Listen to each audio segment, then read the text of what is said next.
শাকিব যখন তোমার সাথে ক্লোজ হওয়া শুরু করলো তখন মাথাটা খারাপ হয়ে গেল। তখন বুঝলাম ও শাকিবের প্রতি রিভেঞ্জ আর তোমার প্রতি। আর সেটা তাই সেই টার্গেটটা করতে পারছে। হ্যাঁ, এই মেয়ের ম্যানিপুলেশন এত ম্যানিপুলেটিভ, এত ম্যানিপুলেট করতে পারে ছেলেদেরকে, তোমার ইউ হ্যাভ নো আইডিয়া। জানো না এই মেয়েটা ইজ ডেঞ্জারাস। ও শাকিবকে ধ্বংস করবে। রাত 2:30 থেকে দুপুর 3টা পর্যন্ত আমি স্ট্যাটাস থাকলো।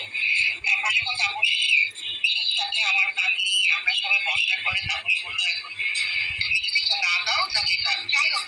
দেখো আমি যখন সংসার করি, এখন তো আমার জামাই আমার যখন বললো তুমি এটা দাও, তারপর আমি তো দিলাম।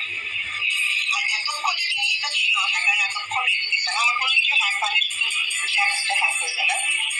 কি বলবো বলো, আমার মেয়েরা তখন বলো ঠিক আছে আমি এটা যখন যাচ্ছি তুমি এটা লিখে দাও, তোমার হ্যাক হয়েছে।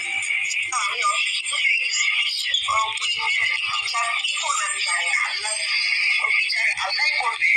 মেয়েটার কথা কি বলবো, মেয়েটাকে না। আসসালামু আলাইকুম, আপনারা কেমন আছেন? ভালো আছেন? দেখেন অপু আর তাপসের বউ মুনমুনি অপু বিশ্বাসের কল দিছিল সব রেকর্ডিং হয়েছিল। এটা পুরিনা হাস্ত সবাই জানে। তে যে বুবলি বলছিল যে তাপসের বউ বলছিল সে যে সাকিবের ধ্বংস করবেই। তা আসলে তো সেই ধ্বংসই করলো। এটা বাচ্চা বানিয়ে ছাড়লো দ্বিতীয়বার বিয়ে ছাড়াই, শুনেন। আর এই মেয়েটা লোভী, আসল লোভী। এটা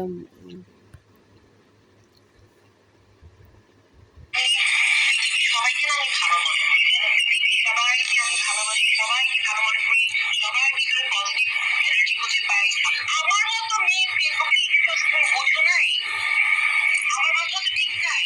এই মেয়েটা না, আমি তোকে বোঝাতে পারবো না। আমি যখন মেয়েটাকে জিজ্ঞেস করলাম তোমার কিন্তু লজ্জা লাগে না, তুমি যে একটা তুমি জানো না তাপসের আমি যে ম্যারেড, তুমি জানো না তোমার লজ্জা লাগে না, তুমি যে এভরি ডে এখানে বসে থাকো তাপসের সাথে রাত রাত, তোমার লজ্জা লাগে না? তুমি একটা মেয়ে বা একটা মেয়েকে যে এরকম করছো, তোমার খারাপ লাগে না? তুমি কি মানুষ? ও হাসলো, জানো, আমার ওই হাসি দেখে না আমি ফেসবুকে লিখে ফেলছি। ওর হাসি দেখে আমি না অবাক ভাবনা, একটা মানুষের তো শেমলেস এত খারাপ হতে পারে যে ও হাসতেছে আমার কথা শুনে। এইটা তখনই যখন আমি আমার একটা নাম আছে, আমাকে সবাই এত রেসপেক্ট করে, বাংলাদেশের মানুষ সবাই আমাকে এত রেসপেক্ট করে। আমার 3টা মেয়ে আছে, বলো আমার আমার আমাকে আমাকে যেটা মানায় না, মানে এটা করে ফেলছি ওর হাসি দেখি, জানো। আমি এরকম খারাপ মেয়ে মানুষ আমার লাইফে দেখি না। আমি তো একটা মেয়ে, আমার তো যথেষ্ট বয়স হয়েছে, তোমরা তো ছোট। আমি তো তুমি অনেক কিছু দেখি আমি আজকে এত দূর আসছি। আমি এরকম মেয়ে মানুষ দেখি না। ওরা হাসলো, যেন এরকম একটা বলে যে তোমার খারাপ লাগে না তুমি যে এভরিডে মানুষের সাথে থাকো, তোমার খারাপ লাগে না? আমি তো আমার আমি তো একটা মেয়ে, তোমার একটা মেয়ে হয়ে তোমার লজ্জা লাগে না? জানো, আমি না এই কথাটা বলে তো হাসলো। প্রবলেমটা কি জানো, ও এগুলা কেন শুরু করছো যে শাকিবকে একটা রিভেঞ্জ দেওয়ার জন্য।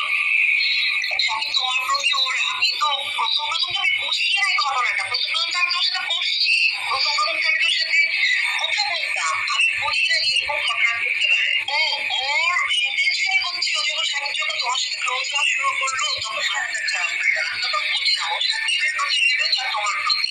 আর সেটা সেই টার্গেটটা করতে পারছি। হ্যাঁ, এই মেয়ের ম্যানিপুলেশন এত ম্যানিপুলেটিভ, এত ম্যানিপুলেট করতে পারে ছেলেদেরকে, তোমার ইউ হ্যাভ নো আইডিয়া। জানো না এই মেয়েটা ইজ ডেঞ্জারাস। ও শাকিবকে ধ্বংস। আসসালামু আলাইকুম, আপনারা কেমন আছেন? ভালো আছেন? মুনমুনের রেকর্ডিং শুনেন।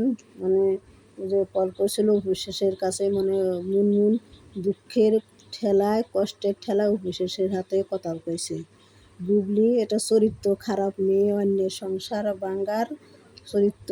মানুষের যার বউ আছে তার কাছে যাওয়ার চরিত্র খারাপ, যার বউ বাচ্চা আছে তার কাছ থেকে বা বিয়ে ছাড়া বাচ্চা নেওয়ার চরিত্র খারাপ।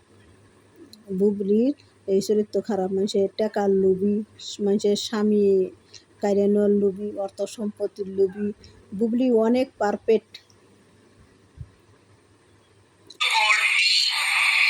আচ্ছা, এখন 10 বছর এইসব মেয়েদের না, এদেরকে না কখনো আন্ডার এস্টিমেট করো না। তার মেয়ে এত ছোট একটা বাচ্চা, ও বাচ্চাটাকে আমি না প্রথম প্রথম তো বুঝতাম না যে এত ছোট একটা বাচ্চা স্কুলে দিল, সারাটা রাত এখানে থাকি, বসে থাকি, মেয়েটা একটাবার ফোনও করে না, বাচ্চাটার খোঁজও নেয় না। মানে what kind of mother is this? আমি তো 3টা বাচ্চার মা ভাই, আমি তো, আমার মেয়েরা তো বড় হয়ে গেছে, আমি তো বাচ্চা পালি, আমি তো একটা মা, আমি কিন্তু একটা নিজেকে পারফেক্ট মা বলি। বাচ্চাটাকে একটাবার ফোনও করে না। আমি মানে অবাক হয়ে দেখি সারাটা রাত কি যে ধৈর্য ওই মেয়েটার, সারা রাত একদম দুপুর পর্যন্ত থাকবে। তারপরে যতক্ষণ থাকবে ও একটা পারফেক্ট মেয়ে, এমন ধৈর্যশীল মেয়ে আমি দেখি না।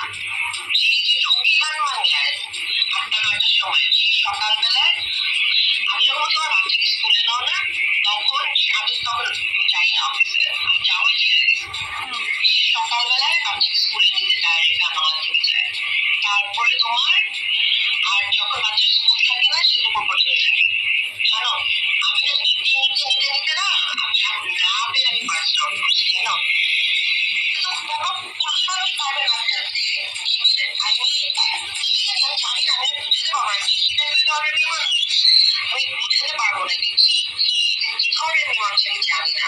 ও বসে থাকবে, তারপর যতক্ষণ ওকে উঠতে না বলবে উঠবে না। আমি বকি ডানে যাও ডানে যাবে, বকি এখন উঠে দাঁড়াও দাঁড়াও, বকি তুমি মিডিয়াতে কথা বলবে না, বকি তুমি এটা লিখো, বকি তুমি এটা করো। মানে ও হচ্ছে বকি হচ্ছে এখন ছেলেরা যেটা পছন্দ করে মেয়ে মানুষের, সেটা হচ্ছে বকি। এই ডেঞ্জারাস মেয়ের সাথে ভাই আমি জানি না ওদের কিসের সাথে কম্পেয়ার করবো। আমাকে এটা আমাকে অনেকে বলছে, জানো, ওই অফিসার অনেকে বলছে, ভাবি আপনি প্লিজ বসে থাকেন, আমি থাকতেছি না, চোখের সামনে ওপেনলি বলতেছে তো। আমার কি তোমার সাথে কথা বলছি না, জানো, এত অসুস্থ হয়েছে, আমার হাত কাঁপতেছে, আচ্ছা সব নেওয়া যায়, চোখের সামনে ওপেনলি করতেছে তো।